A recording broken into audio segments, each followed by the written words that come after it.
trade war, but he has a very specific way of doing so. How is the president straying from the traditional means of bipartisan trade and tariffs, and what does it mean for the future relations between China and the powerful economic state of the U.S.? I'm Karina Shukla. The 411 starts now. Welcome to the 411. Today we will be discussing the ups and downs of the trade war we have witnessed over the past month, including the remarks President Trump has made regarding his desire to start a quote-unquote trade war. Here I have my group of panelists, well-educated political experts, Josiah Chaco, Ali Ilyas, and Josh Williams. So what do you think of the trade war so far? Well, I think this is a great opportunity. Trump was elected to support the American people, to bring jobs back and help stimulate the American economy, not the global economy. And this is a first step to doing that. This is something that I think Trump is doing because he cares about the American people. I think that when the American people see the results of this, it's going to actually look really good for us, and it's going to help decrease the trade deficit with China. I think that if he keeps implementing these tariffs and stuff like that, it's ultimately just going to go to a trade war. And there's an interesting quote that one of my AP teachers said, which was, if goods can't cross between borders, then troops will. So I think it's only going to escalate further, and it's going to become a lot worse in the near future. Is that a little hyperbolic to you?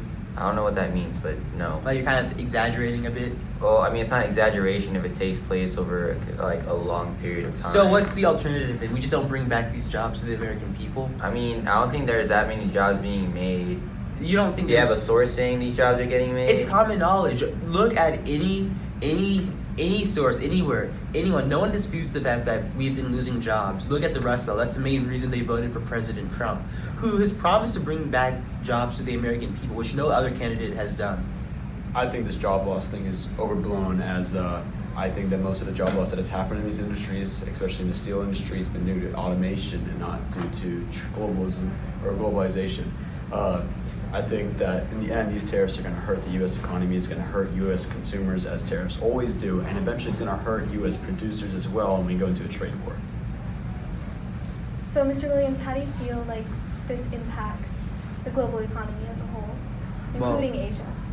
I think that it is something that's going to make the trade a lot more fair, whereas now America is at a disadvantage, and America is not actually we're not being treated fairly on the global scale. And I think that this is a time for us to actually go and focus on our country and stop focusing on everyone else. Focus on the American people, bringing back these jobs, because we can't compete with this unfair labor that they have in China when we don't have the government looking into this. If we just allow this to happen, it creates an unfair thing, an unethical situation where they're paying people pennies a day. In America, we can't compete with that because we have ethical standards.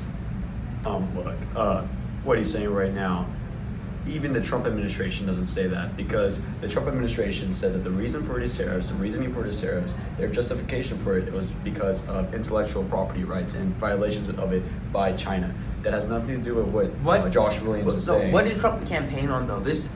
Trump campaigned on a lot of different things that he's walked back on. And he's not walking back on this. This was the main reason he was elected, to go help out the American people. But the justification intellectual property, by the way, they're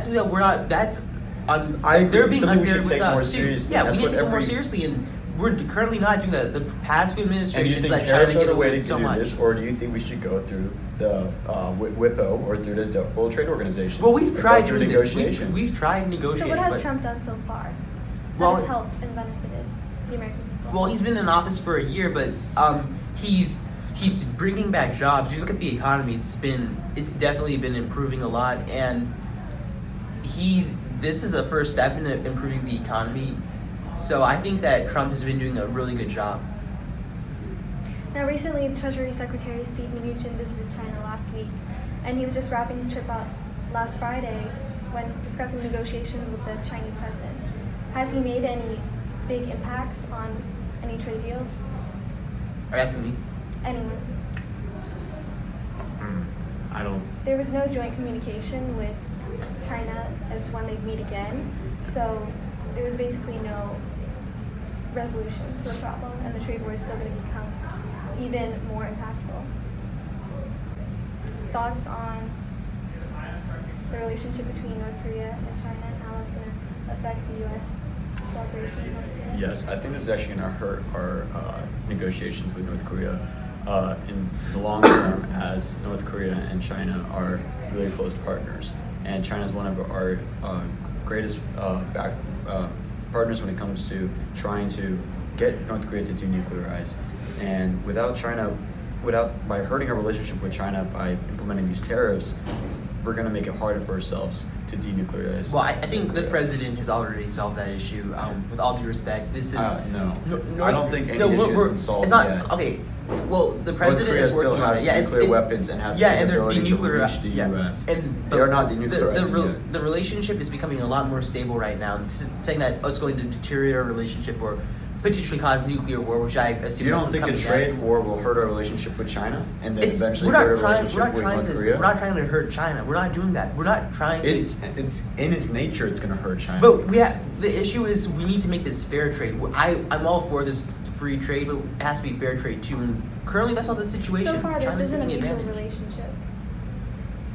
Because currently, we're not having a mutual relationship. The U.S. is being taken advantage of, and we need to go focus on ourselves.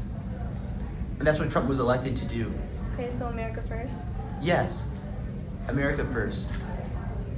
Do you have any statistics backing up your evidence? Backing up, well, look at the trade deficit where we're barely getting any we're getting all these imports from China, and we're not actually we're actually not getting. They're succeeding. They're manipulating our currency. It's not something that I'm making up off the top of my head. This is all just facts, and I think that we have to go and No, I think you're solve telling this. the truth on all of this, but the best way to do it is not to hurt the American people. If you really want to put America first, don't hurt the people and our jobs by implementing tariffs that are just going to hurt us in the end. We're not going to hurt our. Every economist agrees that tariffs are going to hurt American consumers. Yes, this is just basic economics. Yes, you're going to raise prices on domestic goods by raising prices on foreign goods. But the issue right now is that, well, look, this is something that's going to balance itself out, because the issue right now is. And then China's this- going to counteract with their own So tariffs. are you saying the status quo is better? So the challenge right now is the U.S. slapping on tariffs or investment restrictions on China, because China's just going to retaliate in the end, is what I think Mr. Tuck was trying to say. Yes. Well, what I'm trying to say is that right now China is taking advantage of us. I guess you're fine with the status quo, but the American people and all the people who voted for President Trump, the majority of the country disagrees. Any comments, Mr. Ellis? You previously stated that you think that these tariffs are going to implement an American first ideal, but I was able to get 3 sources stating otherwise, that these tariffs Well, yeah, sources say a lot of things. Yeah, sources say a lot of things, but I also back my claims, but you weren't really pulling any sources, just saying that you were stating only just facts. But I think that, I even have a source here from Griswold stating that if we didn't have these tariffs implemented, that foreign companies, you said if we were to have a protectionist ideal, then we would actually have a lot more jobs within the U.S., but foreign companies actually create some of the best jobs in the United States, giving a better salary to those already working than those if you were actually to implement protectionist policies. What?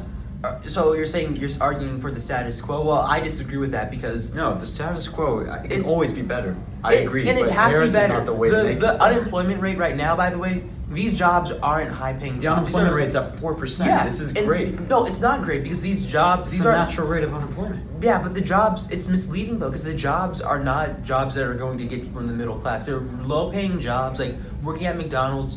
We're They're not- talking about the steel industry that we're Yeah. putting tariffs on. Exactly, but my point is that we have to bring these jobs back that could get people to the middle class and help them support their families. The jobs we have currently aren't doing that, and I don't think the status quo is something that we should be complacent with. And I feel like you guys are arguing for complacency. How is this going to affect the dollar, the American dollar? I think that it's going to help it out a bit more. It's going to help stop some of the currency manipulation, kind of let us have a little bit more control over it. I think it's definitely going to make it stronger, but that's not necessarily a good thing. It's not a matter of whether it's stronger, and that means there's going to be a good effect as a result. It's not a matter of it being weaker and there's going to be a bad effect. It depends on the situation, and I don't think that that should be one of our concerns right now. And it's not the Trump's administration's concern. It's their concern with intellectual property rights. Any other comments, questions? Okay, I- that's it. Anderson. Oh, I just want to say that Trump is putting the American people first for once. The past administrations haven't done this, and I feel that complacency with the status quo is a really dangerous thing, and it's misleading. We could go pull out whatever statistics that are misleading liberal sources, but overall, I think we have to go focus on America first, and I salute President Trump for doing that. I believe in the end that basic economics will work out, and that comparative advantage and free trade is the way to Cato go. Institute and the tariffs Economics. are gonna hurt. Price gouging is good. Price gouging is not good. I Okay. never said that. I'm just assuming No, no. an assumption.